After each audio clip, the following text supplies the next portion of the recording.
From Outpost Gray and Grant Thornton Public Sector, we provide you the CyberFed News Roundup. Tech news that matters. Hello and happy July 29th, 2022. I'm your host, Jack Scott, and today I'm providing you the CyberFed News Roundup for the week of July 25th. If you're new here, welcome to my show. If you're a repeat offender, also welcome. So happy that you're here. If you have been here before, you probably noticed that my background is a little bit different.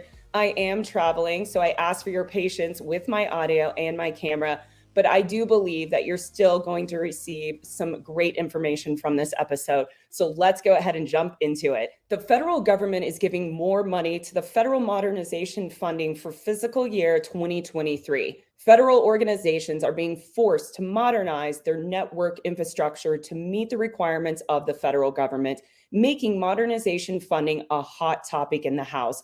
But not all technology modernization funds received additional funding for fiscal year 23.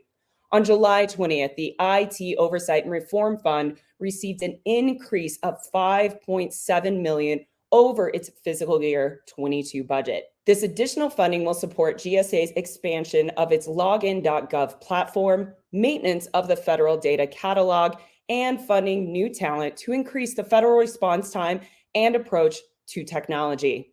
Surprisingly, House lawmakers were not strong supporters of the Technology Modernization Fund, only providing it with $100 million out of the $300 million Biden's administration requested. Congress is already looking at fiscal year 24 cybersecurity priorities, including zero trust and quantum computing. The Biden administration wants agencies to focus on fiscal year 24 cybersecurity initiatives, including zero trust, Data-Centric, and cyber awareness training. The Senate wants agencies to prepare for a quantum leap into the new quantum-proof encryptions developed by the National Institute of Standards and Technology. Today, 4 quantum-proof algorithms are being presented as part of the post-quantum standard. The House and Senate have a packed schedule with only days away before their 6-week summer break. This week was the final week for the House before their break until Labor Day, while the Senate still has till the first week of August. There was a lot of cyber and tech legislation presented to the House and the Senate this week. This week, the House considered legislation sponsored by Florida Representative, which focused on ransomware reporting, specifically cyber attacks carried out by nation states, focused on our known adversaries such as Russia, China, Iran, and North Korea. The Senate this week voted on the CHIPS Act, a bill that included $52 billion in microchip subsidies. It also includes steps to mitigate foreign nations from stealing U.S. intellectual property.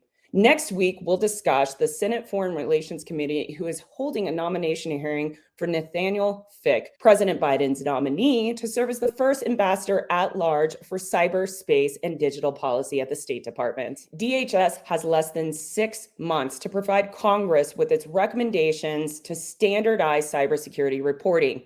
In the executive order from May 2021, DHS and CISA had significant requirements to complete in the coming months and years to increase the government's overall cybersecurity hygiene. One of the topics was on cyber incidences, the time to report them, and determining what determines an incident. Today, DHS is working with Cyber Incident Reporting Council to identify a way to standardize the cyber incident reporting process while reducing the burden on organizations.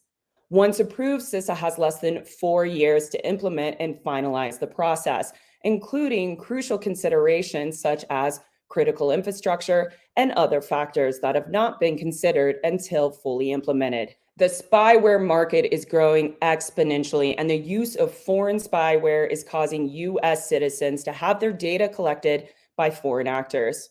With the recent passing of the Intelligence Authorization Act, the Director of National Intelligence has the authority to prohibit intelligence communities from acquiring and using foreign spyware. A representative for Tech Savvy, a human rights group, told the House Intelligence Committee this week that when they first started investigating this issue, only a handful of acquired companies were working with states. Now it's totally out of control. Among the firms offering spyware and which have questionable alliances include Cellebrite out of Israel and a Swedish firm called Microsystems, both of which the Atlantic Council confirmed they trade services and equipment with Russia. Meta's plans to move into the virtual fitness world was stalled after the Federal Trade Commission filed a suit to block the acquisition.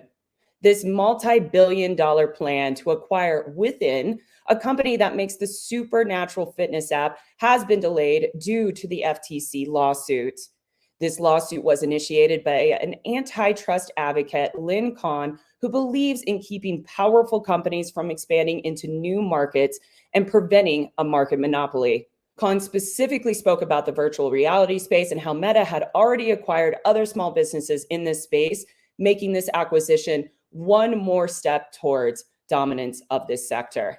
Meta's response to the case stated that the FTC's case is based on ideology and speculation and not evidence. A new foundation was developed to increase the utilization of open source intelligence at the United States spy agencies.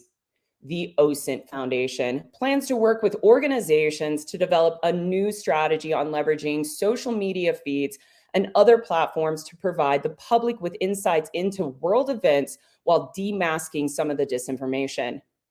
Founding board members include members from the Defense Intelligence Agency, Army Intelligence Center, and National Intelligence for Analysis. The OSINT Foundation will work directly with the intelligence community to help national leaders and policymakers with actionable intel to make better informed decisions. This is a more focused strategy than other OSINT groups like Bellicount, which provide broader OSINT that is less targeted to a specific group. That concludes your CyberFed News Roundup for the week of July 25th. I hope you enjoyed this episode. Make sure that you like, subscribe, and you share this episode out with others, and I look forward to seeing you all next week.